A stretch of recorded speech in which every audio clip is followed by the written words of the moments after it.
Around the World in 80 Days นิทานคลาสสิกเรื่องนี้นะคะเป็นนิทานที่เกิดขึ้นเมื่อ150 ปีที่แล้วค่ะ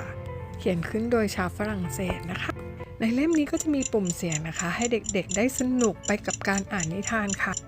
เขาตัดต่อนะคะแล้วก็ย่อเรื่องแล้วก็ใส่ซาวด์ใส่เสียงเข้าไปนะคะเพื่อให้เด็กๆเนี่ยได้เรียนรู้นิทานคลาสสิกที่เกิดขึ้นเมื่อหลายๆปีมาแล้วค่ะ